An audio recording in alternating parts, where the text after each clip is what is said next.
તો સુરતથી ઘોઘા જતી રોરો ફેરી મધદરિયે અચાનક બંધ પડી ગઈ। દરિયા વચ્ચે રોરો ફેરીનું એન્જિન ઠપ થતા મુસાફરો અટવાયા। રોરો ફેરી બંધ થતા પ્રવાસીઓના જીવ તાળવે ચોંટ્યા। અચાનક ફેરી બંધ થતા પ્રવાસીઓમાં ભારે આક્રોશ વ્યાપ્યો। મુસાફરોના રોષથી બચવા રોરો ફેરીનો સ્ટાફ છુપાઈ ગયો। મુસાફરોનો આક્રોશ વધતા પાયલટે કેબિન અંદરથી બંધ કરી દીધી। વધુ માહિતી મેળવીએ, સંવાદદાતા ધ્રુવ છે ફોન લાઈન। ધ્રુવ, જે આ ફેરી અચાનક બંધ થઈ ગઈ હતી, પરંતુ સ્ટાફનો વ્યવહાર કંઈક અજુગતો છે, કારણ કે જવાબ નથી આપી રહ્યા। પાયલોટે કેબિન અંદરથી બંધ કરી દીધી, શું છે મામલો? બિલકુલ, સુરતથી ઘોઘા જતી જે રોરો ફેરી છે તે સુરતથી ઉપડ્યા બાદ 5 કિલોમીટરના મધ્ય વચ્ચે જઈને મધદરિયે અચાનક બંધ થઈ ચૂકી હતી। અચાનક બંધ થઈ જતા રોરો ફેરીમાં જે મુસાફરો યાત્રીઓ જે પ્રવાસ કરી રહ્યા હતા તેમના જીવ તાળવે ચોંટી ચૂક્યા હતા।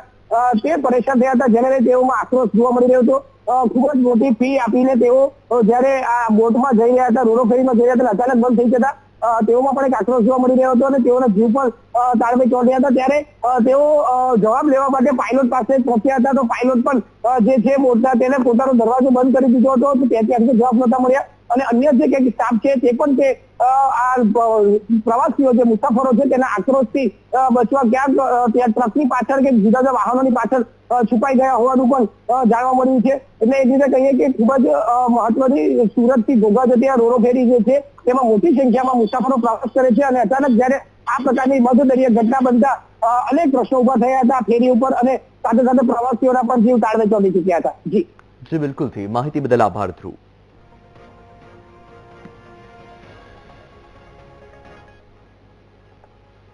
પાટીદાર સમાજમાં ફરી એકવાર ઉઠી અનામતની માંગ। શિક્ષણ નોકરીમાં અનામત પછી હવે ચૂંટણીમાં પણ અનામતની માંગ ઉઠી છે। સુરતમાં પાટીદાર સમાજની બેઠકમાં ચૂંટણી અનામત મુદ્દે ચર્ચા થઈ। શિક્ષણની જેમ ચૂંટણીમાં પણ અનામત મુદ્દે પાટીદાર સમાજ સક્રિય છે। સુરતમાં પાટીદાર નેતા અલ્પેશ કથિરિયાનું મોટું નિવેદન સામે આવ્યું છે। પાટીદાર સમાજની બેઠકમાં ચૂંટણીમાં પણ અનામતની અલ્પેશ કથિરિયાએ માંગ કરી। શિક્ષણની જેમ ચૂંટણીમાં અનામતની સરકારે રજૂઆત કરી હોવાની વાત કરી છે। સત્તા અને સિસ્ટમમાં આપણે ભાગીદાર બનવું પડશે। અભ્યાસમાં અનામત મુદ્દે લડત ચલાવી હવે ચૂંટણીમાં અનામત માટે લડવું પડશે, આ વાતનો ઉલ્લેખ અલ્પેશ કથિરિયાએ કર્યો છે। લડીગામ, કાળા તળાવ, વાંદડિયા અને ફૂલજર, એમાં દરેક ઘટનાની પાછળ 4 મહિના પહેલાની ચૂંટણી છે। દરેક ઘટનામાં તમારે પહેલા આપણું એક કરવાનું છે। 5 કુટુંબ ખાલી રહેતા હોય ગામમાં, કથિરિયા હોય, પીપળિયા હોય, અકબરી હોય, કોઈ પણ હોય, 5 મોટા પરિવાર રહેતા હોય, એ 5 પરિવારની એકતા નથી, અને આપણે એમ કહીએ છીએ કે એક થઈ જઈએ। કઈ રીતે એક થાય? દરેક ગામમાં સમિતિનું નિર્માણ થવું જોઈએ, દરેક ગામમાં સમાજ એક થવો જોઈએ। માત્ર ને માત્ર આવી ઘટના ઘટે ને તમે ભેગા થાય એનાથી તાકાત ઊભી નહીં થાય।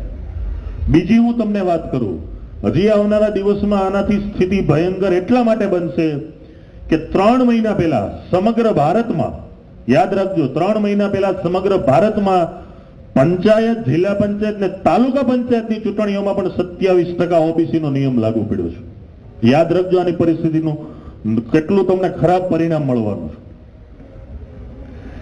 તમે છો તોય તમારે 27%માં ભાગ આપવાનો છે। 100% તમારા ગામની તમારી હશે ને તોય તમારે વોર્ડમાં 5 મેમ્બર રહેતા હશે ને 5 માં 3 ને લડાવવા પડશે। તમને એમ થતું હશે કે અનામત શું નથી, એવું મિત્રો। જેમ શિક્ષણમાં લીધું ને એમ હવે ચૂંટણીમાં પણ 10% ઈડબ્લ્યુએસ ને આપણનો લાભ મળે એના માટે અમે સરકારને વિનંતી કરી છે, અને અત્યારે આપણે હાઈકોર્ટમાં આપણી પિટિશન પણ કરી છે। તો આપણી સાથે પાટીદાર અગ્રણી મનોજ પનારા લાઈવ જોડાયા છે। મનોજભાઈ, આપનું ખૂબ ખૂબ સ્વાગત છે વીટીવી ન્યૂઝમાં। મનોજભાઈ, પાટીદારની બેઠકમાં અલ્પેશભાઈએ જે વાત કરી છે અનામતની, તેને લઈને સૌથી પહેલા તો આપની પ્રતિક્રિયા, આપનું શું માનવું છે? જે પ્રકારે અલ્પેશભાઈ સુરતમાં વાત કરી છે એની સાથે અમે સહમત છીએ। અમારી ચિંતન શિબિર આજથી 6 મહિના પહેલા અમદાવાદ ખાતે, ગાંધીનગર ખાતે હતી, અને એમાં 350 કન્વીનરો સાથે મળીને નક્કી કર્યા હતા 7 મુદ્દાઓ। એની અંદર ભાગેડુ લગ્ન પ્રથા જે છે, ઓનલાઈન ગેમિંગ છે, વ્યાજખોરી છે, 10% એબીસી પણ સ્થાનિક સ્વરાજની ચૂંટણીમાં લાગુ પડે, એવા 7 મુદ્દાઓ સાથે અમે આખી એક લડાઈ ફરીથી જનજાગૃતિની શરૂ કરેલી, અને એના જ ભાગરૂપે આજે અલ્પેશભાઈ એક નિવેદન આપ્યું છે, ને બહુ સાચી વાત છે કે જે રીતે સ્થાનિક સ્વરાજની ચૂંટણીની અંદર 27% અનામત ઓબીસી સમાજને આપવામાં આવ્યું એનો વાંધો નથી, આપવું જ જોઈએ. કોઈ પણ સમાજને કઈ મળતું હોય તો એમાં પાટીદાર સમાજ હંમેશા માટે ખુશ હોય.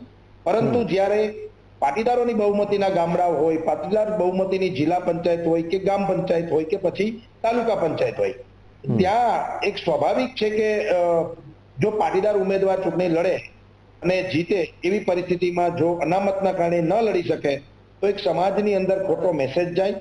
એટલા માટે અમારી માંગણી છે કે આવી સીટો છે એ સુપ્રીમ કોર્ટની ગાઈડલાઈન મુજબ જ રાજ્ય સરકારોએ ઓબીસી અનામત સ્થાનિક સ્વરાજની ચૂંટણીમાં લાગુ કરવું જોઈએ અને સાથે સાથે એબીસી પણ 10% અનામત છે એ સ્થાનિક સ્વરાજની ચૂંટણીમાં લાગુ કરવું જોઈએ એવી અમારી માંગ છે. હાઈકોર્ટમાં પણ લડી રહ્યા છે અને અમે સરકારમાં પણ આ વાત કરેલી જ છે. અચ્છા, તો મનુષભાઈ આપે પણ કહ્યું અને આ વાતનો ઉલ્લેખ અલ્પેશભાઈ પણ કરેલો છે કે સરકારમાં રજૂઆત કરી છે, તો સરકારમાં જે રજૂઆત કરી છે એ રજૂઆતમાં કઈ કઈ વાતોનો ઉલ્લેખ કરવામાં આવ્યો છે અને સરકાર તરફથી પ્રતિક્રિયા શું મળી? નહીં, હાલ સ્વાભાવિક છે કે આખો વિષય જે છે એ સરકારે અમારો ધ્યાનમાં લીધો છે, પરંતુ એની અંદર હજી કોઈ ગતિવિધિ શરૂ નથી થઈ. કારણ કે તમને ખબર છે કે સરકાર ઘણા બધા વિષયોમાં અટવાયેલી હોય છે અને જ્યારે સરકારને બહુ મોટો ઢોલ વાગે ત્યારે સરકાર હંમેશા માટે કોઈ મુદ્દા ઉપર ધ્યાન દેતી હોય છે. એટલે પ્રાથમિક અમારી પ્રાયોરિટી હતી કે 7 મુદ્દાઓ સમાજ વચ્ચે લઈને જવાના અને 7 મુદ્દાઓ સમાજની વચ્ચે મૂકવાના. જ્યાં પણ મોકો મળી જાય, સ્નેહ મિલન હોય કે નાના મોટા બીજા સમાજના કાર્યક્રમો હોય, ત્યાં આ વિષય મૂકી અને સમાજને સમજાવવાનું કે આનાથી પાટીદાર સમાજને ખૂબ મોટું નુકસાન જઈ રહ્યું છે. એટલે સ્વાભાવિક છે કે દિનેશભાઈ બાંભણિયાએ હાઈકોર્ટમાં સુપ્રીમ કોર્ટની ગાઈડલાઈન મુજબ ગુજરાત રાજ્યની અંદર ઓબીસી સમાજની 27% અનામત જે છે એ સુપ્રીમ કોર્ટની ગાઈડલાઈન મુજબ રાજ્ય સરકાર લાગુ કરે એવી અમારી માંગણી છે. રાજ્ય સરકારની અનુકૂળતા મુજબ લાગુ નહીં થવી જોઈએ, સુપ્રીમ કોર્ટની ગાઈડલાઈન મુજબ થવી જોઈએ એવી અમારી વાત છે. સાથે સાથે અમારી એ પણ વાત છે કે 10% અનામત જે છે ઈબીસી પાટીદારોને અને બિન અનામત વર્ગના લોકોને જે મળેલી છે એ પણ સ્થાનિક સ્વરાજની ચૂંટણીમાં લાગુ થવી જોઈએ. અને સરકાર જે છે એ હાલ આમાં કોઈ પ્રતિક્રિયા આપી નથી રહી અને સમાજ પણ હજી આ વિષયને લઈને જાગૃત નથી. જો અલ્પેશભાઈની વાત એ જ છે કે આવતા દિવસોમાં ખૂબ મોટી નુકસાની રાજકીય રીતે પાટીદારોને ભોગવવાનો વારો આવવાનો છે. કારણ કે હજી સ્થાનિક સ્વરાજની ચૂંટણી 2-4 મહિના પછી છે. પછી ખાસ કરીને પટેલોને ધ્યાનમાં આવશે, એમાંય સૌરાષ્ટ્રના પટેલોને ધ્યાનમાં આવશે કે ભાઈ આ તો અમારી સીટો કપાઈ ગઈ, શું કામ કપાણી? આટલા વર્ષોથી અમે લડતા હતા, અમે ચૂંટાતા હતા, એ પક્ષ કોઈ પણ હોય, પરંતુ એમના ધ્યાનમાં ઇલેક્શન પછી આ વિષયો આવશે અને ખાસ ગ્રામ પંચાયતની ચૂંટણીઓ પછી તો ખૂબ મોટા પ્રમાણમાં આ વિષયો ધ્યાનમાં આવવાના છે. એટલા માટે હજી સમાજનો જે રણકાર હોવો જોઈએ, જે અનામત આંદોલનમાં શિક્ષણ અને નોકરીમાં જે રણકાર હતો, કારણ કે એની નુકસાની સમાજ ભોગવતો હતો, પરંતુ આ નુકસાનીની શરૂઆત હવે ધીરે ધીરે થવા જઈ રહી છે. એટલે આ બધી પરિસ્થિતિઓનું નિર્માણ થઈ રહ્યું છે અને સમાજ જ્યારે નુકસાન ભોગવશે ત્યારે સમાજ જાગશે અને અમારી વાત માનશે. અને અમારી વાત માનશે એટલે અમે વિશ્વાસ આપીએ છીએ સમાજને કે સરકારને પણ અમારી વાત માનવી પડશે, એ વાત ચોક્કસ છે. બિલકુલથી મનોજભાઈ, આપણે રણનીતિ અને અનામત બંનેની વાત કરીશું, પરંતુ તમે જે સુપ્રીમ કોર્ટની ગાઈડલાઈનની વાત કરી, હું ઈચ્છું છું કે તમે એ ગાઈડલાઈન પર થોડો પ્રકાશ પાડી દો, જેથી કરીને દર્શકો પણ આખી જે અનામતનું આ ગણિત છે એ સમજી શકે. મોટી વાત કરું તો હું જે સમજુ છું, સુપ્રીમ કોર્ટની ગાઈડલાઈન એ પ્રમાણે છે કે દરેક રાજ્યની અંદર 27% સ્થાનિક સ્વરાજની ચૂંટણીની અંદર અત્યાર સુધી 10% લાગતી હતી. ઓબીસી અનામત હતી પણ એ 10% હતી. શિક્ષણમાં અને નોકરીમાં 27% હતી. એની જગ્યાએ ઓબીસી સમાજની માંગણી એવી હતી કે 27% સ્થાનિક સ્વરાજની ચૂંટણીમાં પણ લાગવી જોઈએ. સમજો તમે, 10% માંથી 27% સ્થાનિક સ્વરાજની ચૂંટણીઓમાં પણ લાગુ થવી જોઈએ એવી માંગણી હતી. અને એ માંગણી સુપ્રીમ કોર્ટમાં ચાલી જતા સુપ્રીમ કોર્ટે એ હા પાડેલી કે ઓકે, એ 27% આપવી જોઈએ. પણ એની એક પદ્ધતિ એવી હતી, શોર્ટકટ કહું તો, કે જ્યાં ઓબીસી સમાજ બહુમતીમાં છે, જ્યાં ઓબીસી સમાજના બ્લોક છે, વિસ્તાર છે, ત્યાં જ આ પ્રકારની અનામત વ્યવસ્થા લાગુ કરવી જોઈએ, નહીં કે આખા ગુજરાતમાં રોટેશન પ્રમાણે. એટલે રોટેશન પ્રમાણે આવશે તો ખૂબ મોટા પ્રમાણમાં સૌથી વધારે જો કોઈ નુકસાની હોય પોલિટિકલી, કોઈ પાટીદાર સમાજને છે. એટલે બ્લોક વાઇઝની જગ્યાએ બ્લોક વાઇઝ લાગુ કરે અને રોટેશનની જગ્યાએ જ્યાં એમની વસ્તી છે ત્યાં લાગુ કરે. અને ઈબીસી જે છે, આર્થિક અનામત, એ પણ 10% જો લાગુ થાય તો મને લાગે છે બધું ઇક્વલ થઈ જાય અને સ્મૂથતાથી બધાને રાજનીતિમાં દરેક સમાજને પોતાનું પ્રતિનિધિત્વ મળે અને દરેક સમાજ પોતાની રાજનીતિ પણ કરી શકે. જી બિલકુલ મનોજભાઈ, આપ વીટીવી સાથે જોડાયા, આપનો ખૂબ ખૂબ આભાર. તો સુરતમાં પાટીદાર સમાજની બેઠક મળી હતી અને આ જે બેઠક હતી એમાં અલ્પેશ કથિરિયાનું એક નિવેદન કે જે અત્યારે ખૂબ જ ચર્ચામાં છે. ફરીથી પાટીદાર સમાજમાંથી અનામતની માંગ ઉઠી છે. શિક્ષણ નોકરીમાં અનામત પછી હવે ચૂંટણીમાં પણ અનામતની માંગ ઉઠી છે. સુરતમાં પાટીદાર સમાજની બેઠક હતી અને આ બેઠકમાં ચૂંટણી અનામત મુદ્દે ચર્ચા થઈ. શિક્ષણની જેમ ચૂંટણીમાં પણ અનામત મુદ્દે પાટીદાર સમાજ સક્રિય છે. અલ્પેશ કથિરિયાએ આ નિવેદન આપ્યું હતું.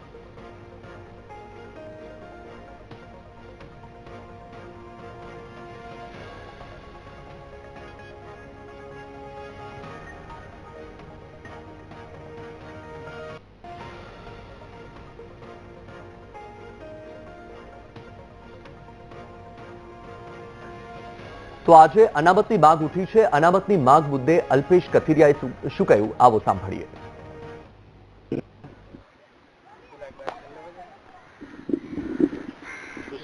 23% ઓબીસી હોય, એસસી સમાજની 14% હોય, એસટી સમાજની 7% હોય અને ઈડબ્લ્યુએસ ને પણ 10% લાભ મળ્યો છે. તો જેમ શિક્ષણમાં જે રીતે 10% લાભ મળ્યો છે એ રીતે ચૂંટણીમાં પણ ઈડબ્લ્યુએસ સમાજ જે કોઈ પણ હોય દરેક સમાજને ઈડબ્લ્યુએસ નો લાભ મળવો જોઈએ. દિનેશભાઈ બાંભણિયા સહિતના જે સમગ્ર અમારી યુવાનો ટીમ છે લડાઈ લડી છે. સરકારને પણ રજૂઆત કરી છે. દિનેશભાઈ એના નામથી નામદાર ગુજરાત હાઈકોર્ટમાં પિટિશન પણ દાખલ કરી છે અને કાયદાકીય મોરચે પણ અમે આ પ્રયત્નને સાકાર થાય અને જે લાભ ખરેખર મળવો જોઈએ એ લાભ દરેક લોકોને મળે સમન્યાયના સિદ્ધાંત હેઠળ એ માટેનો અમારો પ્રયત્ન છે. એમાં તંત્ર છે, ચૂંટણી પંચ છે, પોતાની રીતે કાર્ય કરતું હોય છે. ઇલેક્શન પહેલા લાગુ થાય એ માટેના સક્ષમ અને સનિષ્ઠ પ્રયત્નો અમે કરતા રહીશું. આપના કઈ રીતના છેલ્લે સુધીના પ્રયત્ન રહેશે? છેલ્લે સુધીના પ્રયત્નોમાં જે રજૂઆતો છે એના માધ્યમથી કર્યું છે. હાલ કોર્ટના પિટિશન પણ કરી છે. તો જોઈએ કોર્ટમાં ચૂંટણી પંચ અને જે તે તંત્રના શું એફિડેવિટો આવે છે અને એના ઉપર કોર્ટનો શું રૂખ જોવા મળે છે. તો આપણી સાથે ફોનલાઈન પર પાટીદાર અગ્રણી વરુણ પટેલ જોડાયા છે. વરુણભાઈ, સ્વાગત છે આપનું વીટીવી ન્યૂઝમાં. વરુણભાઈ, અલ્પેશ કથિરિયાનું જે નિવેદન છે અનામતની માંગને લઈને, સૌથી પહેલા તો આપની પ્રતિક્રિયા. જો આજથી 6-1 મહિના પહેલા જયારે પાટીદાર આંદોલનકારીઓની ચિંતન શિબિર નું આયોજન થયું હતું ત્યારે ભાગેડુ લગ્ન પ્રથા, સટ્ટાખોરી, વ્યાજખોરી સાથે સાથે સૌથી જે મહત્વનો મુદ્દાની જે માંગણી હતી તે સ્થાનિક સ્વરાજની ચૂંટણીમાં જેવી રીતે ઓબીસી અનામત લાગુ કરવામાં આવી છે અણઘડ રીતે, સુપ્રીમ કોર્ટના જજમેન્ટ પ્રમાણે નહીં પણ રાજકીય અને સામાજિક પ્રેશરથી સુપ્રીમ કોર્ટના જજમેન્ટથી વિપરીત રીતે ઓબીસી અનામત લાગુ કરી દેવામાં આવી છે ઝવેરી કમિશન દ્વારા. એની સામે બિન અનામત વર્ગના લોકોનું પણ રાજકીય પ્રતિનિધિત્વ જળવાઈ લે, એમને પણ રાજકીય ન્યાય મળે, એના માટે થઈ અને 10% આર્થિક ધોરણે અનામત સ્થાનિક સ્વરાજની ચૂંટણીમાં પણ લાગુ કરવામાં આવે એ મુખ્ય માંગણી સરકાર સમક્ષ મૂકવામાં આવેલી છે. અને એ પછી નિર્ણય લેવામાં આવ્યો હતો કે ગામે ગામે, તાલુકે તાલુકે આનો જનજાગૃતિ અભિયાન કરવું અને દરેક જનજાગૃતિ અભિયાનમાં વાત કરી છે. જનજાગૃતિ અભિયાનના ભાગરૂપે મિત્ર અલ્પેશ કથિરિયાએ ફરી એકવાર આ માંગ સુરતમાં કરી છે અને આ જેવી રીતે શિક્ષણ અને રોજગારમાં જેવી રીતે અનામતની માંગણી હતી એનાથી પણ આ બહુ મોટી ગંભીર માંગ છે અને આ ગંભીર માંગમાં જો સરકાર આવનારા દિવસોમાં નક્કર પગલા નહીં લે તો જે જૂનું અનામત આંદોલન હતું એનાથી પણ આ મોટું અનામત આંદોલન થશે. કારણ કે જેવી આ સ્થાનિક સ્વરાજની ચૂંટણી જો 10% ઈબીસી લાગુ કર્યા વગર થઈ ગઈ ત્યારે સમાજને આઈડિયા આવશે કે આપણું રાજકીય પ્રતિનિધિત્વ સંપૂર્ણપણે ખતમ થઈ ગયું છે અને આ બિન અનામત વર્ગનું રાજકીય પ્રતિનિધિત્વ ખતમ કરવા માટેની બહુ મોટી એક સાજિશ હોય એ રીતે આ 27% ઓબીસી સ્થાનિક સ્વરાજની ચૂંટણીમાં લગાવવામાં આવી છે. આના માટે હાઈકોર્ટે, સુપ્રીમ કોર્ટમાં અમે સ્ટેના પણ પ્રયત્ન કરી રહ્યા છીએ કે સ્થાનિક સ્વરાજની ચૂંટણીમાં જ્યાં સુધી ઈબીસી લાગુ ના થાય ત્યાં સુધી અમને સ્થાનિક સ્વરાજની ચૂંટણીમાં સ્ટે મળે. બિલકુલ, એના માટે પણ કાયદાકીય અમે પ્રક્રિયા વિચારી રહ્યા છીએ અને અત્યારે હાલ હાઈકોર્ટમાં એક રીત તો અમારી પેન્ડિંગ છે. જી વરુણભાઈ, અગાઉ પણ જ્યારે આ પ્રકારે અનામત આંદોલન થયું હતું ત્યારે એ અનામત આંદોલને પોતાનામાં જે ખૂબ જ મોટી છાપ છોડી છે અને એમાં પાટીદારોનો ખૂબ મોટો ફાળો રહ્યો છે. અત્યારે તમે પણ કહી રહ્યા છો કે જે રીતે આ માંગ કરવામાં આવી છે એ માંગ જો નહીં સ્વીકારાય તો એ આંદોલન કરતા પણ મોટું આંદોલન કરવામાં આવશે કે એટલે એક રીતે તો એ વાત સ્પષ્ટ થઈ ગઈ છે કે અલ્પેશભાઈના નિવેદન સાથે તમારું પણ સમર્થન છે. નહીં, આ નિવેદન ઓલરેડી 6 મહિના પહેલા સરકાર સમક્ષ માંગણી મૂકવામાં આવી છે. જ્યારે 8 માંગણી સાથે સરકારને જે આવેદન પત્ર આપવામાં આવ્યું છે પાટીદાર ચિંતન શિબિરમાં, એમાંની એક મુખ્ય માંગણી છે. અલ્પેશભાઈએ ફરીથી એકવાર આ માંગણી સમાજના પ્લેટફોર્મથી સરકાર દ્વારા સરકાર સુધી પહોંચે એવી રીતે દોહરાઈ છે અને અમે લોકો અવારનવાર આ માંગણી દોહરાવતા જોઈએ છીએ. સરકારે પણ આની ગંભીરતા લેવી જોઈએ, કારણ કે સમાજમાં રોજ ભયંકર ફાટી નીકળશે. આ વખતની સ્થાનિક સ્વરાજની ચૂંટણી જ્યારે પતશે, જો ઈબીસી અનામત લાગુ થયા વગર, તો સમાજને ખબર પડશે કે સમાજનું રાજકીય અસ્તિત્વ ખતમ થઈ ગયું છે સંપૂર્ણપણે અને સમાજમાં જ એવડો મોટો બ્લાસ્ટ અને એવડો મોટો રોષ ફાટી નીકળવાનો છે, એવા પરિણામો આવવાના. અચ્છા, તો વરુણભાઈ, આ જે અનામત છે એની કેટલી આવશ્યકતા, કેમ જરૂરિયાત?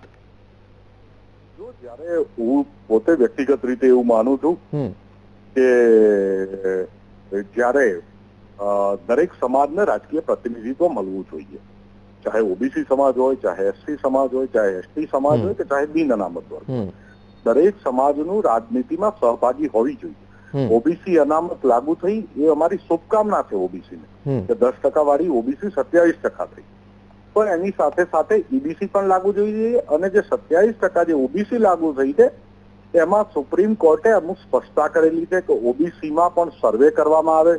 એ ઓબીસી અનામત વગર સર્વે લાગુ કરવામાં આવી છે.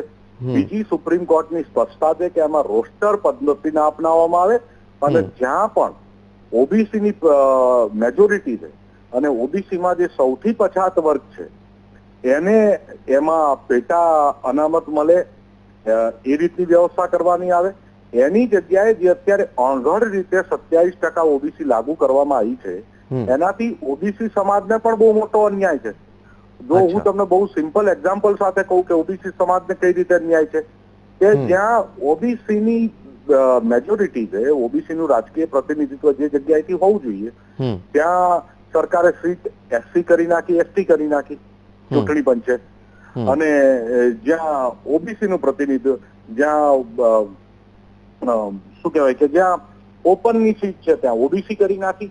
એટલે આખી જે ઓબીસી અનામત જે લાગુ કરવામાં આવી છે એનાથી રાજકીય પ્રતિનિધિત્વનું આખું બેલેન્સિંગ અને સમાજનું બેલેન્સ બગડી રહ્યું છે. એ રીતની રાજકીય પરિસ્થિતિનું નિર્માણ થવા જઈ રહ્યું. અને આ દૂરંદેશી છે. આ અમે એડવાન્સમાં કહીએ છીએ. અમે કીધું હતું કે ઓનલાઈન ગેમિંગ અને ગેમ્બલિંગ ઉપર પ્રતિબંધ લાગવો જોઈએ અને 3 મહિના પછી સરકારે ઓનલાઈન ગેમિંગ અને ગેમ્બલિંગ ઉપર પ્રતિબંધ લાગ્યો. એવી જ રીતે અમે કહીએ છીએ કે આ ઈબીસી અનામત સ્થાનિક સ્વરાજની ચૂંટણીમાં લાગુ કરવી જોઈએ. હકીકતમાં તો ચૂંટણી પંચે અને સરકારે અમે માંગ કરીએ કે સમાજ માંગણી કરે એ પહેલા લાગુ કરી દેવી જોઈએ. જી બિલકુલથી. હવે તો સમય સાથે ખબર પડશે કે સરકાર કેટલી ગંભીરતાથી આ બાબતને લે છે અને આ બાબતે શું નિર્ણય આવે છે. વરુણભાઈ, આપ વીટીવી સાથે જોડાયા, આપનો ખૂબ ખૂબ આભાર. Welcome back. જસદણમાં ભાઈઓના ત્રાસથી શ્રમિકનો આપઘાત. રાજકોટમાં રહેતા શ્રમિક મહેશ બથવારે જસદણમાં આપઘાત કર્યો. શ્રમિકે પ્રેમ લગ્ન કર્યા હોવાથી તેના ભાઈ મિલકત માટે પરેશાન કરતા હતા. ભાવનગર રહેતો ભાઈ દીપક બથવાર અને ભાભી ત્રાસ આપતા હતા. રાજકોટમાં 4 વર્ષ પહેલા પાડોશી સાથે શ્રમિકનો ઝઘડો થયો હતો. પાડોશી કિલુ ચાવડા સહિત 5 લોકો ધમકી આપતા હોવાનો શ્રમિકની પત્નીનો આક્ષેપ છે.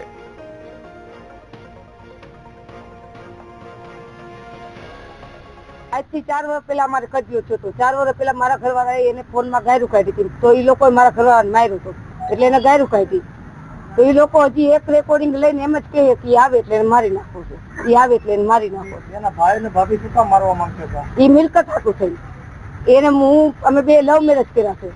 એ મને રાખવાને કબૂલ નહોતા આને રહેવા દેવા. એ બધું આખું મકાન કબજો એનો કરવા માંગે.